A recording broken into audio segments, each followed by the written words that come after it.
قرآن کریم کی دولت سے نوازا ہے، اور اللہ تبارک و تعالیٰ نے ہمارے اوپر بہت بہت کرم کیا ہے. اتنا کرم کیا ہے کہ ہم اس کے احسان کا بدلہ زندگی بھر نہیں چکا سکتے.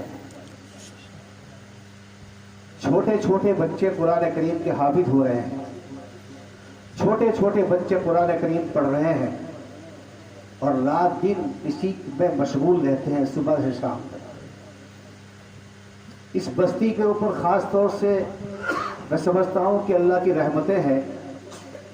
صبح کو فجر کی اذان کے وقت میں بچے خود بخود اٹھ جاتے ہیں، بغیر کسی تنبیہ اور سختی کے اٹھتے ہیں اور قرآن کریم پڑھتے ہیں، اور اسی طریقے سے پھر فجر کی نماز تک پڑھتے ہیں، فجر کی نماز کے بعد تک پڑھتے ہیں، اور پورا دن قرآن کریم کے اندر مشغول رہتے ہیں. یہ اس کا بہت بڑا کرم ہے. اسی لحاظ سے اللہ تبارک و تعالیٰ نے اس بستی کے اوپر رحم کیا ہوا ہے. دیکھیے اللہ کا کتنا بڑا کرم ہے کہ چھوٹے چھوٹے بچے اپنے توتلی زبان سے بسم اللہ الرحمن الرحیم پڑھتے ہیں، الف با تا پڑھتے ہیں. آگے چل کے اللہ تبارک و تعالیٰ ان کو بڑا کرتا ہے اور وہ حافظ قرآن ہوتے ہیں. یاد رکھیے حدیث کے اندر یہ آیا ہے خیرکم من تعلم القرآن وعلمہ، کہ تم میں انسانوں میں سب سے بہتر انسان وہ ہے، سب سے بہتر انسان وہ ہے، سب سے مقدر والا انسان وہ ہے، اور سب سے عظمت والا انسان وہ ہے جو قرآن کو پڑھے اور پھر اس کو پڑھائے. اس سے بہتر انسان دنیا کے اندر نہیں ہے. ہم لوگ حفاظ کرام کی قدر نہیں کرتے ہیں. ہم سوچتے ہیں کہ تو بڑا ہوگا کیا کرے گا، مولوی بن جائے گا، قاری بن جائے گا، حافظ بن جائے گا، اس کو تنخواہ کیا ملے گی. میں آج آپ کے سامنے قسم کھا کے کہتا ہوں کہ جو حافظ قرآن ہے اور اللہ تبارک و تعالیٰ نے اس کو اپنے کردار کے اوپر ثابت قدم رکھا ہے، تو وہ کسی کے سامنے ہاتھ نہیں پھیلاتا ہے، کسی کے سامنے ہاتھ نہیں پھیلاتا ہے، اور نہ وہ کسی کی مزدوری کرتا ہے. وہ عظمت کی زندگی گزارتا ہے. جس عظیم قرآن کریم کو اللہ تبارک و تعالیٰ نے اس کے سینے کے اندر محفوظ کیا ہے، اس قرآن کریم کی برکت سے وہ دنیا کے اندر عزت کی زندگی گزارتا ہے، اور ایسی زندگی گزارتا ہے جو ایک لاکھ 1.5 لاکھ روپے والے جس کو مہینہ ملتے ہیں، ایسی عزت کی زندگی گزار سکتا ہے. کسی عالم کو، کسی حافظ قرآن کو آپ نے مانگتا ہوا نہیں دیکھا ہوگا، پریشان نہیں دیکھا ہوگا، کسی کے سامنے مجبوری میں ہاتھ پھیلاتا ہوا نہیں دیکھا ہوگا. اللہ نے وعدہ کیا ہوا ہے کہ حافظ قرآن تو میرے گھر کا ہی فرد ہے.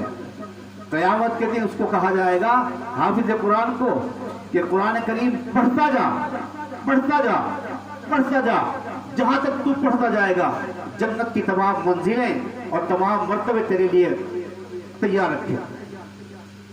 جہاں تک تو پڑھے گا وہاں تک تو منزل پر پہنچتا رہے گا، اور جہاں تک قرآن کریم پڑھنا بند کر دے گا وہی تیرا ٹھکانہ ہوگا. تو معلوم یہ ہوا کہ اللہ تبارک و تعالیٰ نے حافظ قرآن کو جنت کے لیے بنایا ہے.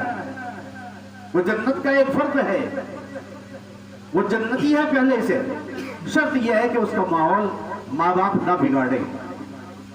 میرا تجربہ ہے 40 سال کا، 40 سال اسی مشغولیت میں ہو گئے مجھے.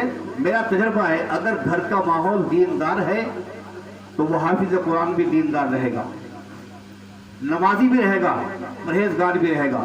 اور اگر گھر کا ماحول نہیں ٹھیک ہے تو جب تک وہ مدرسے میں پڑھ رہا ہے، وہ نماز بھی پڑھ رہا ہے، سب کچھ کر رہا ہے، نیک عمل بھی کر رہا ہے، لیکن گھر کا ماحول اگر ٹھیک نہیں ہے، دنیا داری کا ماحول ہے، تو اس کے اوپر فرق پڑ جائے گا. یاد رکھیے گا.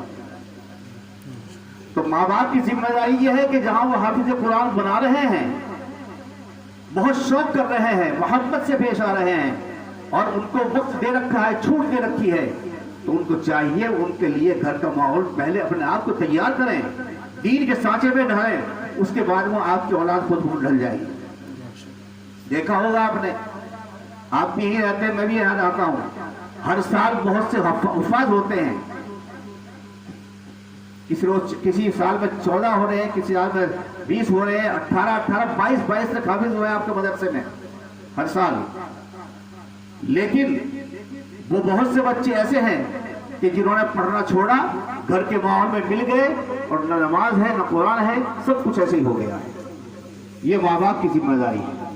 اللہ تبارک و تعالیٰ نے اس کو قرآن کریم کا حافظ بنایا، قرآن کریم کا اس کے سینہ کو محافظ بنایا، جزدار بنایا اس کو قرآن کریم کا، اور پھر اس کو ہم چھوڑ رہے ہیں تو یہ ہماری بدقسمتی کی بات ہے، ماں باپ کی بھی بدقسمتی کی بات ہے. یاد رکھیے حدیث کے اندر یہ آتا ہے کہ ایک حافظ قرآن جو اپنے اخلاق کے اوپر، اپنے کردار کے اوپر عقائد